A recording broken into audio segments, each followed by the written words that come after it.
Class 8th, Chapter number 2, From Trade to Territory. Trade from व्यापार से ज़मीनों तक territory होती है बच्चे की।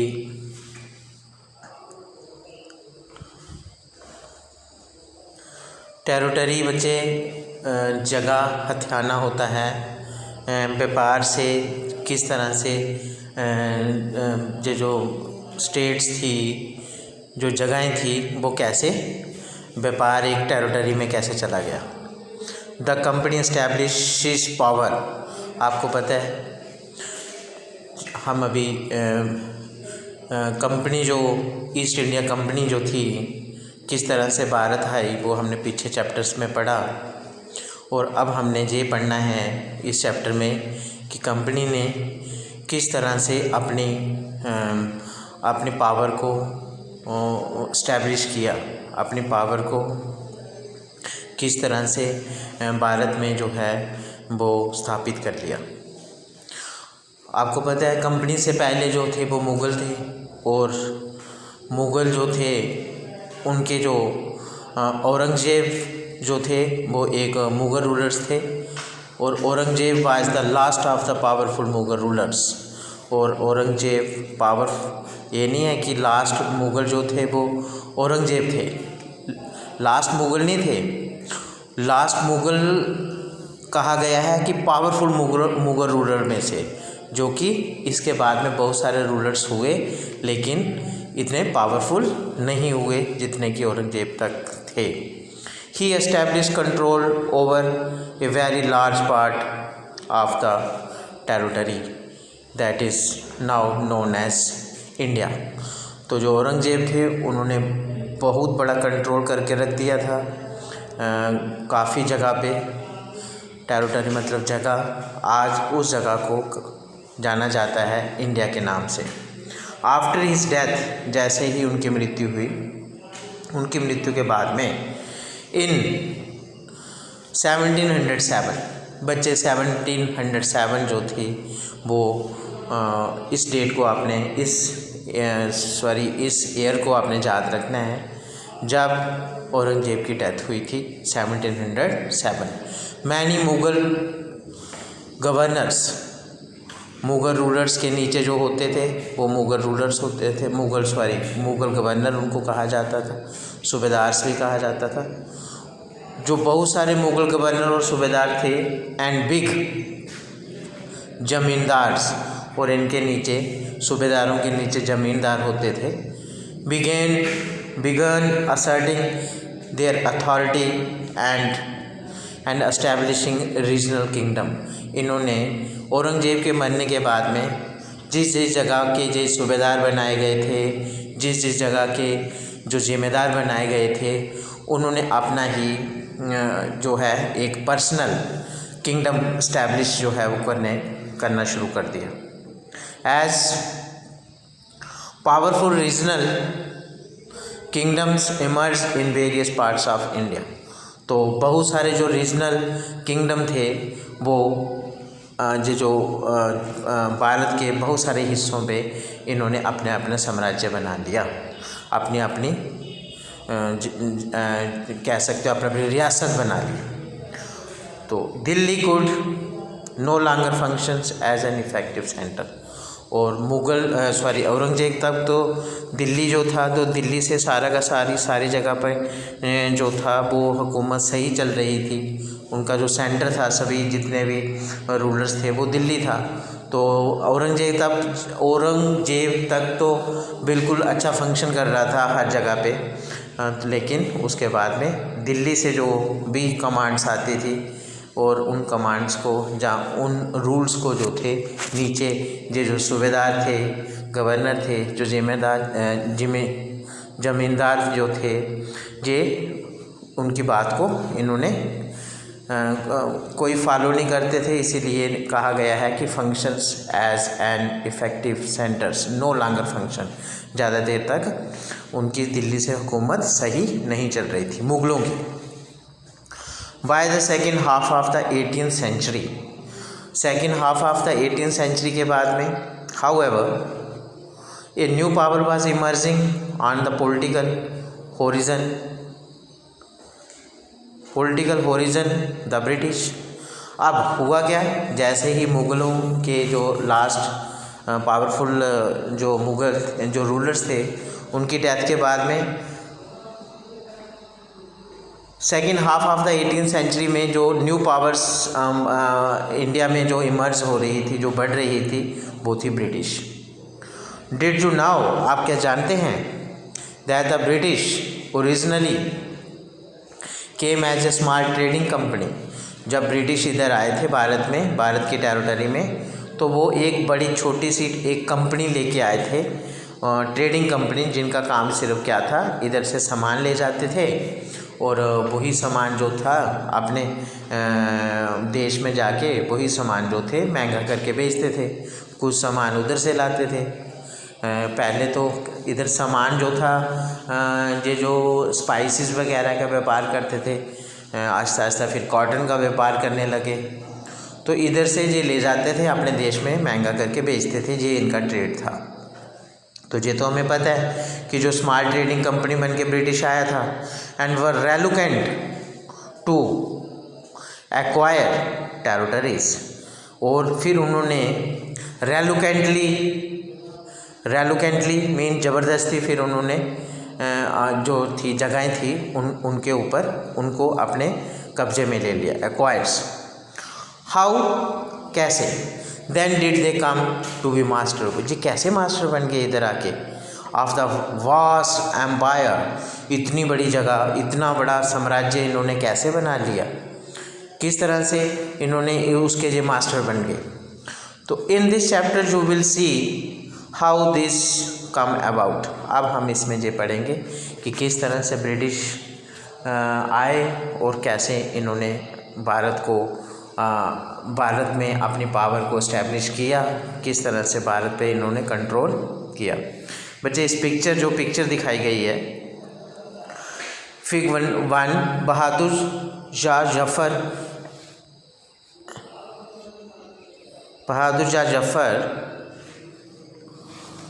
ये भी मुग़लों के ही रूलर थे। Bahadur Shah Zafar and his son being arrested by the captain Hodson. बच्चे इसमें ये दिखाया गया है कि ये जो बहादुर शाह जफर थे और उनके जो बेटे, उनको बंदी बना लिया गया, किनके द्वारा, कैप्टन हॉडसन के द्वारा। ओके, आफ्टर द औरंगजेब नीचे लिखा गया है इसी के साथ, after Aurangzeb there was no powerful Mughal rulers. तो ये तो हमने पढ़ा कि औरंगजेब के बाद में कोई भी मुग़लों का पावरफुल रूलर नहीं हुआ। वट मुग़ल एम्परर्स, जो मुग़लों के बादशाह थे, continues to be symbolically important, लेकिन फिर भी मुग़लों को ही सिंबल मान के जो थे इधर के लोग, भारत के लोग जो थे, उन्हीं को सिंबल मान के उन्हीं की बात को फॉलो करते। In fact when a massive rebellions, जब एक बहुत बड़ा विद्रोह हुआ, British rule broke out in 1857 में एक बहुत बड़ा विद्रोह हुआ था ब्रिटिश रूल को तोड़ने के लिए, ख़त्म करने के लिए। बहादुर शाह जफर जो थे the Mughal emperor at the time, तब मुग़ल एम्परर जो थे बहादुर शाह जफर थे, were seen as the natural leader, इनको ही लोग नेचुरल लीडर, अपना लीडर मानते थे। Once the revolt was put down, जैसे ही ये विद्रोह ख़त्म हुआ बाय द कंपनी के द्वारा, the Bahadur Shah Zafar was force to leave the kingdom, उनको निकाल दिया गया साम्राज्य में से, अपने उनका जो साम्राज्य था उधर से इन्होंने ब्रिटिश ने निकाल दिया गया, ब्रिटिशों ने। And he sons were shoot in shoot, उनके बेटों को इन कोल्ड ब्लड मतलब शूट कर दिया गया, मार दिया गया।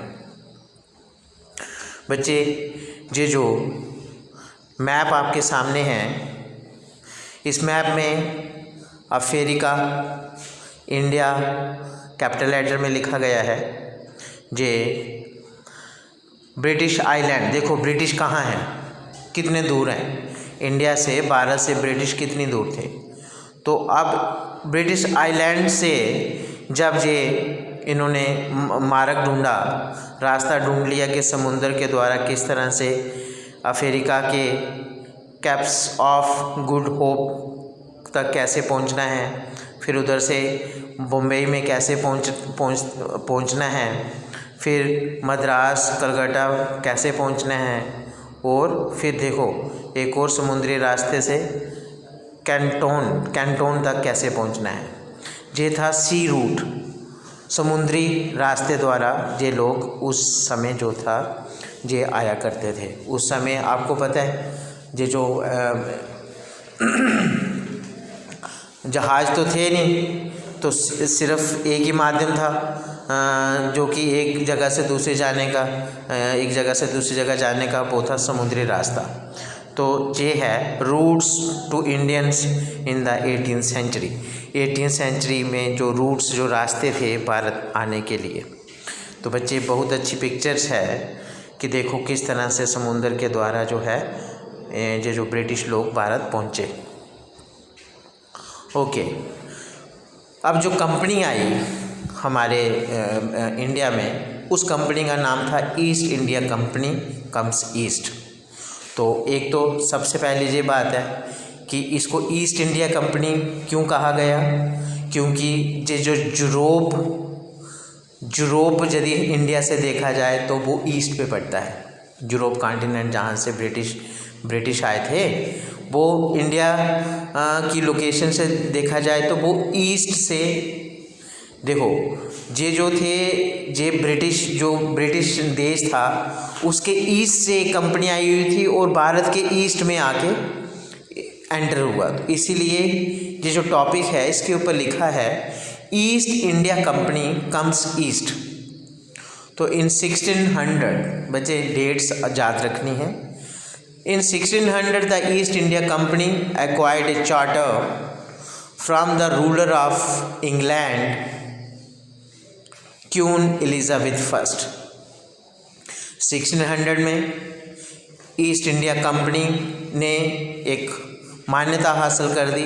उस मान्यता को चार्टर का नाम दिया गया है। ये कहाँ से मान्यता हासिल की इन्होंने? From the ruler of England. उस समय जो इंग्लैंड का रूलर जो था, राजा जो था इंग्लैंड का रूलर, वो था क्वीन एलिजाबेथ फर्स्ट।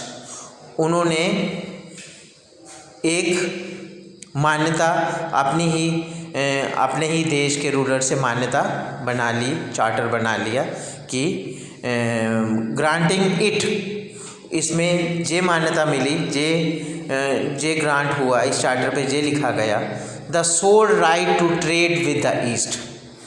सिर्फ उन्हीं को ही ये जो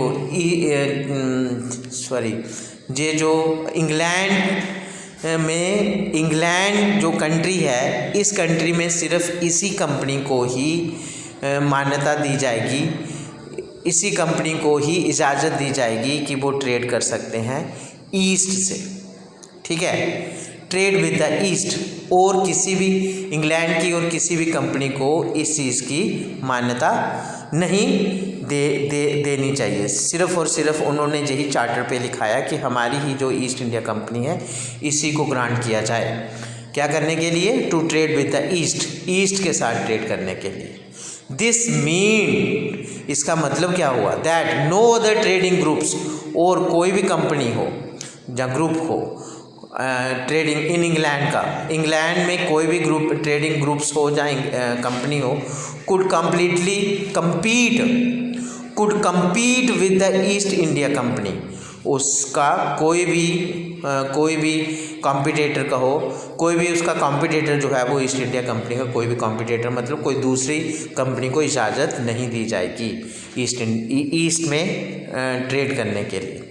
विद दिस चार्टर, इस प्रावधान के द्वारा the company could venture across the oceans, और इस चार्टर के द्वारा जो कंपनी, ये जो ईस्ट इंडिया कंपनी थी, ये इन्होंने समुंदर लांघते हुए चले आए and looking for new lands, नई नई जगहें ढूंढने लगे। From which it could buy goods, इन नई जगहों से वो सामान को खरीदते थे। बाय मतलब खरीदना, गुड्स मतलब सामान। एट ए चीप प्राइस, सस्ते दामों पे सामान खरीदते थे। और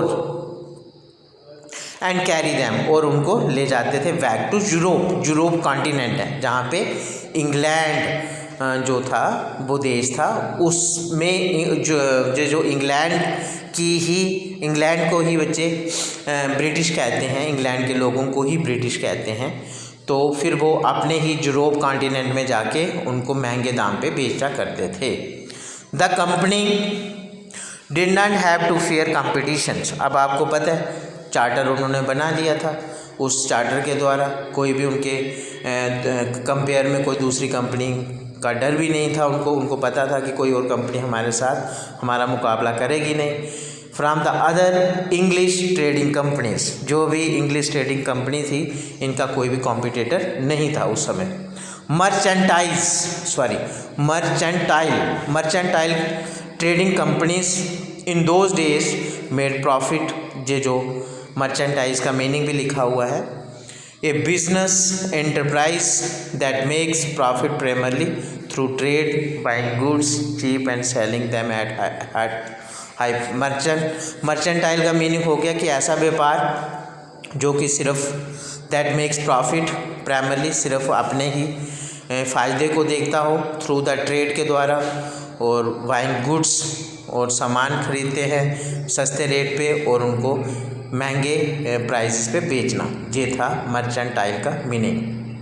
mercantile trading companies in those days made profit primarily bye excluding competition, कि इनके विपरीत कोई और दूसरी कंपनी नहीं थी, ताकि इनको डर रहता कि यदि हम महंगा करेंगे तो दूसरा जो है दूसरी कंपनी सस्ते में करेगी तो ऑटोमेटिकली ज़्यादा प्रॉफिट नहीं होगा।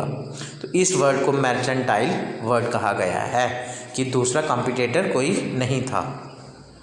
So that they could bye, ऐसा जब एक ही व्यापार करने वाली कंपनी होगी तो दे कुड बाय चीप, वो सस्ते में सामान लेके, एंड सेल देयर, और अपनी मर्जी से महंगे में बेचेंगे। द रॉयल चार्टर, ये जो इंग्लैंड की जो रूलर के द्वारा जो चार्टर बनाया गया उसे रॉयल चार्टर का नाम दे रहे हैं। The royal charter however could not prevent other European powers. बच्चे ये तो इन्होंने अपने ही देश से लिया हुआ था ना चार्टर, लेकिन यूरोप में तो बहुत सारे कंट्रीज़ थी।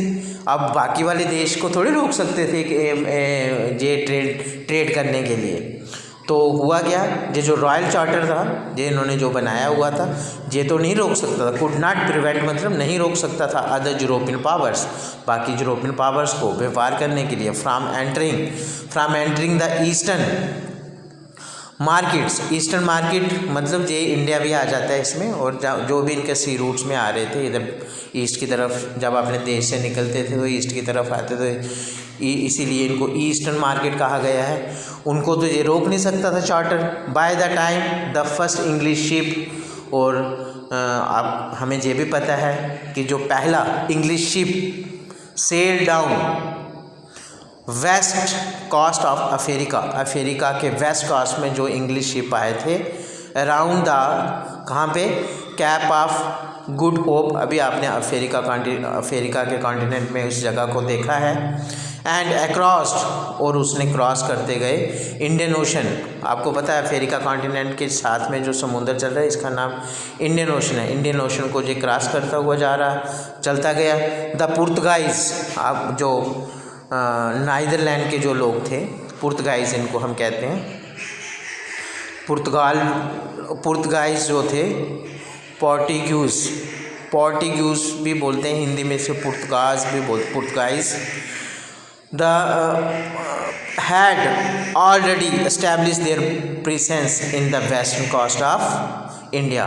तो हमें ये पता होना चाहिए कि इन लोगों से पहले जो पुर्तगाइज थे, जो कि पहले their presence western coast of India, तो इनसे पहले ही ये जो पुर्तगाइज जो थे ये भारत के वेस्ट कोस्ट में आ चुके थे, उन्होंने रास्ते को देख लिया था। Had there base in Goa, उन्होंने अपना इनके आने से पहले ही गोवा में अपना बेस बना लिया था, बैठ गए थे गोवा में आके।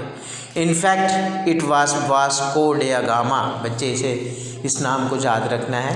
वास्को डे गामा जो थे पुर्तगाइज थे, वो उन्होंने एक्सप्लोरर थे, जो नई चीज़ को ढूंढते हैं एक्सप्लोरर कहते हैं, वो एक्सप्लोरर थे पुर्तगाइज के Vasco da Gama, who had discovered the sea route to India 1498।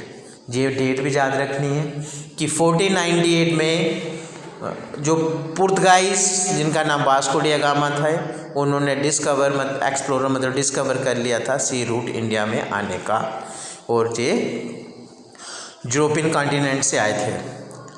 Okay, next date याद रखनी है, 1498 की बात है। By the early 17th century the Dutch too were exploring the possibility. Dutch कौन हो गए? फ्रांस के लोग, फ्रांस के लोगों को डच बोलते हैं। वो भी उन्होंने भी खोज कर ली थी, एक्सप्लोरिंग कर लिया था the possibility of trade Indian ocean के द्वारा। इंडियन ओशन से जो रूट बना के उन्होंने भी व्यापार शुरू कर दिया था।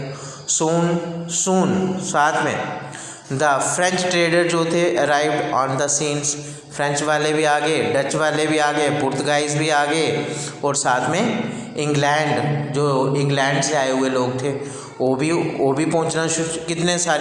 कितने सारे जो यूरोपियन कंट्री थे, यूरोपियन कंट्रीज़ के लोग, जो कंट्रीज़ के लोग अलग अलग देशों से व्यापार करने के लिए वो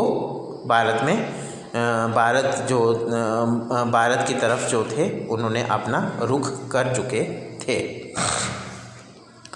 the problem was that all the companies were interested in buying. देखो अब प्रॉब्लम क्या बन गई, अभी आपने पीछे देखा कि मर्चेंटाइल, ये तो ईस्ट इंडिया कंपनी तो ये सोच रही थी कि सिर्फ हम ही व्यापार करेंगे ईस्ट के साथ, लेकिन इधर प्रॉब्लम बनती जा रही थी। कितनी सारी कंपनियां जो थी वो व्यापार के लिए जो थी आगे बढ़ चुकी थी।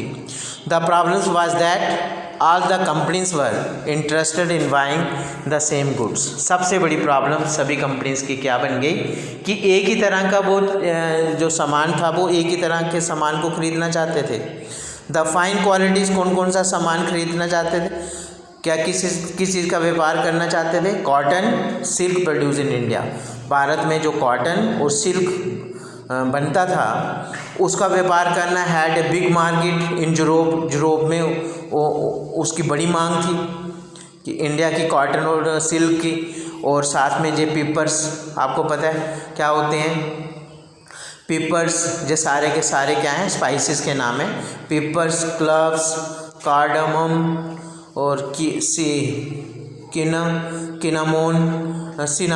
Cinnamon too were in a great demand. इनकी बहुत ज़्यादा यूरोपियन कॉन्टिनेंट में डिमांड थी। ओके, कॉम्पिटिशन्स उमंगेस्ट था। अब ये जो कंपनी आ गई थी इनके बीच में तो बहुत सारा जो था मुकाबला हो गया था कि किस तरह से हम ज़्यादा से ज़्यादा सामान को खरीदें और ज़्यादा से ज़्यादा व्यापार करें। European companies inevitably pushed up the prices at which these goods could be purchased. अब आपको पता है जब एक ही चीज़ को खरीदने वाले इतने सारी कंपनीज आ रही थी तो हुआ क्या, इससे जो प्राइजेस थे जो पुश्ड अप मतलब बढ़ गए, खरीदने का जो इधर से खरीदने का जो प्राइस था वो पुश अप हो गया। Eight which these goods could B purchased. Okay, इसकी वजह से हुआ क्या, जब आप महंगा सामान खरीदोगे तो रिड्यूस हो जाएगा। क्या रिड्यूस हो जाएगा? Reduce the profit that could be earn. जो उन्होंने कमाना था अब उनका प्रॉफिट कम हो गया। Okay, the only way the trading companies could flourish was by eliminating rival competitors. अब सिर्फ एक ही रास्ता बच गया था ये ट्रेडिंग कंपनीज के पास कि यदि ईस्ट के साथ व्यापार करके बढ़ना है, जहाँ मतलब व्यापार में बड़ा होना है, फ्लोरिश करना है यदि अपने व्यापार को, वो एक ही मेथड था। वो क्या था कि दूसरी जो कंपनीज हैं उनको एलिमिनेट किया जाए, उनको निकाल दिया जाए। जितने भी उनके अगेंस्ट जो कॉम्पिटिटर्स खड़े हो रहे थे, अब उनको कैसे ख़त्म किया जाए, कैसे इधर से निकाल दिया जाए, यही एक मेथड था अपने व्यापार को फ्लोरिश करने का। The urge to secure markets, अब मार्केट को सिक्योर करने के लिए, मार्केट में अपना व्यापार जो है वो चमकाने के लिए, therefore led to the first battles, और बड़ी भयंकर लड़ाई होने शुरू हो गई इन कंपनीज के बीच में। ठीक है, बड़ी बहुत ख़तरनाक fierce battles between the trading companies के बीच में अब झगड़ा शुरू हो गया। Through the 17th and 18th century, देखो 17th सेंचुरी मतलब सेंचुरी मीन क्या होता है, 100 साल। 17th सेंचुरी और 18th सेंचुरी दे रेगुलरली ये क्या करते रहते थे आपस में, दोनों का ये जो कंपनियाँ थी ये क्या करती थी, सैंक ईच अदर शिप्स, एक दूसरे के जहाज समुद्र में डुबो देते थे, और ब्लॉकेज उनके रास्ते को ब्लॉक कर देना, रास्ता जो है वो रोकना, लड़ाइयाँ करना, उनके समुद्री जहाज होते थे वो उन जहाज़ों के रूट्स को ब्लॉक कर देना, एंड प्रिवेंट, और रोकना उनको, राइवल ये जो जहाज शिप्स थे from moving with supply of, उनको लूट लेना। राइवल मतलब उन जहाज़ों को जो रास्ते में ही लूट लेते थे। विद सप्लाई ऑफ गुड्स, जो सामान के भरे हुए जहाज आते थे उनको ये समुद्रों में डुबो भी देते थे, जहाँ ये लूट मार कर लेते थे एक दूसरे की। Trade was carried on with, अब जो व्यापार हो रहा था वो आर्म्स, हथियारों के साथ शुरू हो गया।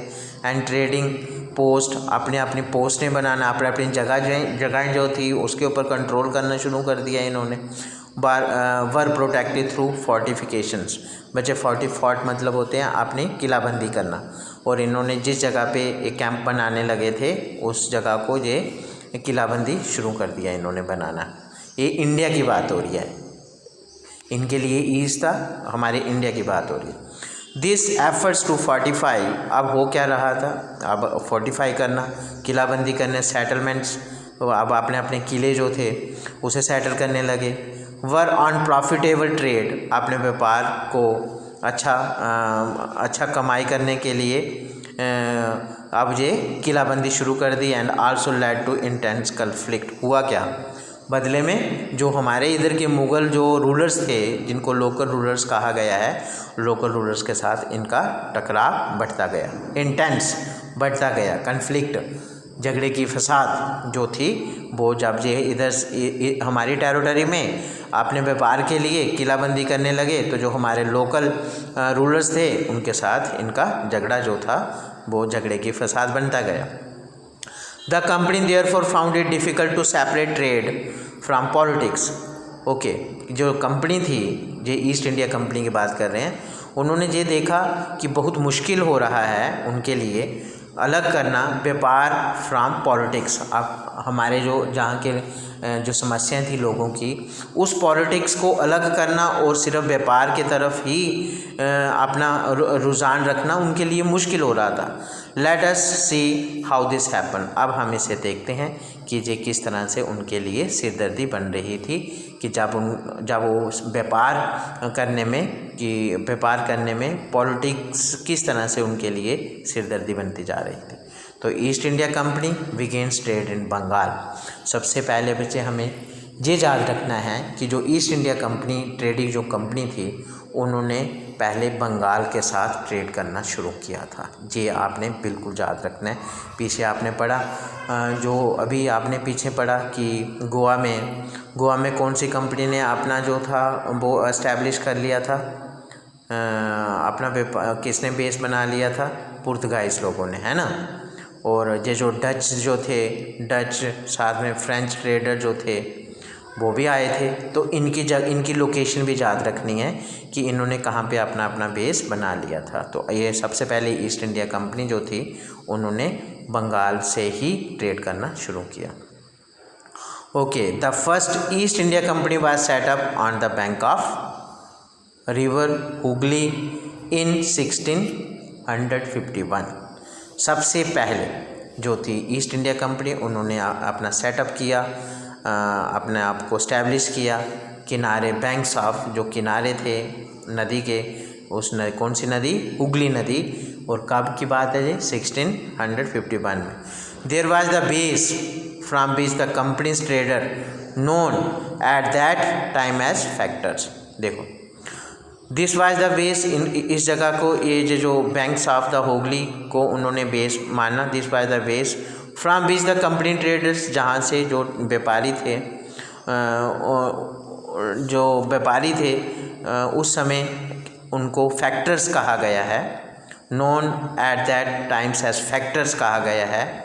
फैक्टर्स ऑपरेटेड, कि कौन कौन से क्या क्या मतलब काम हुआ करते थे, कैसे वो अलग अलग व्यापार के अलग अलग फैक्टर्स इकट्ठे उधर उस बेस पे करते थे, फिर जाके जो थे उनका व्यापार शुरू हो गया था।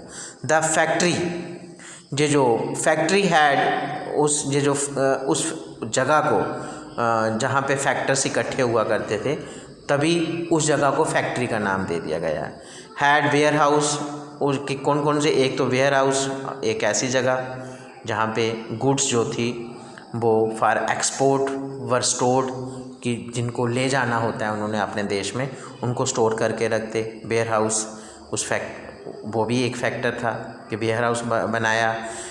एंड इट हैड ऑफिसेस, उन्होंने अपने वहाँ पे ऑफिस भी बनाए, जहाँ पे कंपनी जो थी ऑफिशियली सेट, जहाँ पे ऑफिशियली कंपनी बैठती थी कि कितना व्यापार, क्या क्या सामान, पैकिंग वगैरह जो भी उनका हिसाब था, वहाँ पे ऑफिस बनाया हुआ था। एज ट्रेड एक्सपेंडेड, व्यापार जो था वो एक्सपैंड बढ़ता जा रहा था। द कंपनी परस्यूडेड द मर्चेंट्स, और जो मर्चेंट्स जो थे, जो कि उनको सामान बेचा करते थे आगे, जो लोकल मर्चेंट्स जो थे, जो उनको अपना सामान देते थे, वो जो मर्चेंट्स थे वो भी आते थे वहाँ पे। Trades to come and settle near the factories, इन्हीं फैक्ट्री के पास में कितने फैक्टर्स आ गए, ट्रेडर्स थे, मर्चेंट्स थे, और वेयर हाउस था, साथ में उनका ऑफिशियल ऑफिस थे। ये सारे के सारे फैक्टर्स इकट्ठे होके इसी को उन्होंने फैक्ट्री का नाम दिया गया है।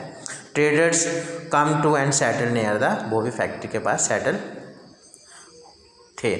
ओके, बाय 1696 में, बच्चे डेट्स याद रखनी है, 1696 it began building a fort. अब उन्होंने, इस कंपनी ने अपना किले बनाना शुरू कर दिया अराउंड द सेटलमेंट, जहाँ पे ये बैठे हुए थे, जहाँ पे इन्होंने बेस बनाया हुआ था, उसके चारों तरफ इन्होंने किले बनाना शुरू कर दिए। 2 years लेटर, जैसे ही इन्होंने काम ये किले बनाने का शुरू किया, इट ब्राइब्ड मुग़ल ऑफिशल्स, जो मुग़लों के उस समय जो मंत्री थे, उनको bribed Mughal officials into giving the company zamindari right over 3 villages। देखो, जैसे ही ये 1696 में इन्होंने किलाबंदी शुरू की, उसके 2 साल के बाद ही ब्राइब मुग़ल ऑफिसर्स, देखो मुग़ल ऑफिसर के, जो मुग़ल के उस समय मंत्रालय थे, उन्होंने कंपनी को जिम्मेदारी राइट जो था 3 गाँव का जो था कंपनी को दे दिया, कि वहाँ की जिम्मेदारी, जितना भी जो रेवेन्यू आता है, उनकी देख रेख जो है, उनका जो हिसाब किताब है, वो कंपनी को दे दिया कि आप लोग इसे करो। वन ऑफ दीज, उन 3 में से, जो 3 विलेजेस थे, उनमें से एक जो विलेज का नाम है वो है कालीकटा। तो one of these was Calcutta which later grew, बाद में आपको पता है कालीकटा का जो नाम पड़ा बाद में वो कलकत्ता और आज कोलकाता है। As it is known today, आज तो इसे कोलकाता के नाम से जाना जाता है। एक उनमें से एक गांव ये था। It also persuaded the Mughal emperor, ये फुसला लेते थे, ये बातों से ही बेवकूफ़ बनाते थे, ये बड़े चालाक लोग थे। परस्यूट कर दिया इन्होंने मुग़ल के बादशाह औरंगजेब को। टू इशू एन फरमान, और देखो उस समय जैसे आज जो था वो परमिशन कहते हैं, उस समय फरमान कहा जाता था। उन्होंने मुग़ल एम्परर से एक फरमान जो है वो ग्रांट, फरमान मतलब कि एक ऑर्डर बना लिया मुग़ल एम्परर औरंगजेब से, granting the company right to trade duty free. देखो कि ईस्ट इंडिया कंपनी को जो वो कोई भी जो व्यापार करें, कोई भी जो सामान इधर से ले जाएं, उनको जो लगान है, कर है, वो नहीं देना पड़ेगा। इस तरह का फरमान इन्होंने तैयार करवा दिया और ग्रांट करवा लिया औरंगजेब के मुग़ल से और औरंगजेब शासनकाल से। द कंपनी, ये जो कंपनी थी, tried continuously to press for more concession. इनको जिस तरह की भी इनके व्यापार में लगती कि हमें ये कंसेशन करवाना चाहिए, तो ये जाते थे मुग़ल एम्परर्स में जाना और उधर से कंसेशन ले लेते थे फ्री। मतलब इनको व्यापार करना बड़ा आसान हो गया, इनको बहुत सारा प्रॉफिट होने लगा। मैनिपुलेट एग्जिस्टिंग प्रिविलेजेस, जो भी इनके प्रावधान में, जो भी इनकी व्यापार करने में कुछ भी इनको लगता था कि इसमें हम मैनिपुलेट कर सकते हैं, इसमें हम कोई भी मतलब जिस मर्जी तरीके से इनको सिर्फ अपने ही प्रॉफिट तक ही मतलब लेके अपना व्यापार ही जो था वो आगे रख के, तो उनको फुसला के उनसे जो था ग्रांट करवा लेते। औरंगजेब फरमान, जैसे ही ये जो औरंगजेब का फरमान मिला, इनको जो ऑर्डर मिल गया है, इनके पास आ गया। For instance had granted only the company, कि सिर्फ कंपनी को ही ये हक मिल गया, the right to trade duty free, कि ऐसा व्यापार करना है कि इनको लगान कर टैक्स देने की कोई ज़रूरत नहीं। इस तरह से इन्होंने जो था फरमान बना के ग्रांट करवा लिया। बट ऑफिशियल, जो भी इनके अफसर्स थे, जो इनके ऑफिस में काम करने वाले officials of the company who were carrying on private trade, वो तो सिर्फ कंपनी का ही व्यापार नहीं करते थे, साथ साथ में वो जो भी उनको खुद पर्सनली जो भी उनको जैसे ऐसे किसी सुनहरे की दुकान पे जाते, तो उधर जाके यदि उनको कोई चीज़ ज्वेलरी अच्छी पसंद आ जाती, तो वो ज्वेलरी उधर से ले लेते और सीधा वो कर देते, फरमान दिखाना, उनको सस्ते में मिल जाता था। तो अपनी प्राइवेट जो थी इनकी, प्राइवेट भी जो थी, बहुत सारा प्राइवेट ट्रेड भी जो था वो अब फ्री, ये जो ड्यूटी फ्री ट्रेड करने लगे। वर एक्सपेक्टेड टू पे ड्यूटी, वर एक्सपेक्टेड टू, वो नहीं देते थे ड्यूटीज़, तो दिस दे रिफ्यूज टू पे, तो ये फरमान दिखा के वो कहते हमने तो पे करना नहीं है, क्योंकि हमें तो जो मुग़लों का सबसे बड़ा बादशाह था, उधर से इन्होंने फरमान दिखाना। Causing an enormous loss of revenue, इसकी वजह से हुआ क्या था कि जो बंगाल का जो रेवेन्यू बनता था, जो कर बनता था, उसमें बहुत ज़्यादा नुकसान हो गया। How could the Nawab of Bengal, अब हम नेक्स्ट जो थी इसके नेक्स्ट पेज पे ये पढ़ेंगे कि ये जो Nawab of Bengal, how could the Nawab of Bengal Murshid Quli Khan not protest, तो उन्होंने क्यों प्रोटेस्ट, नॉट प्रोटेस्ट, इस फरमान को नहीं माना। हाउ, हमने ये देखना है कि जो नवाब थे बंगाल के, देखो बच्चे, नवाब जिनको पहले हमने देखा क्या कहा गया था, जो गवर्नर थे, ठीक है, तो नवाब और रूलर जो थे वो उसमें फ़र्क होता है। ये जो नवाब ऑफ बंगाल के बने, जिनका नाम मर्शिद कली खान नॉट प्रोटेस्ट, उन्होंने इस फरमान को नहीं प्रोटेस्ट किया, इसे नहीं माना, ठीक है। तो ये था बच्चे आपका पेज नंबर 11 तक। थैंक यू बच्चे।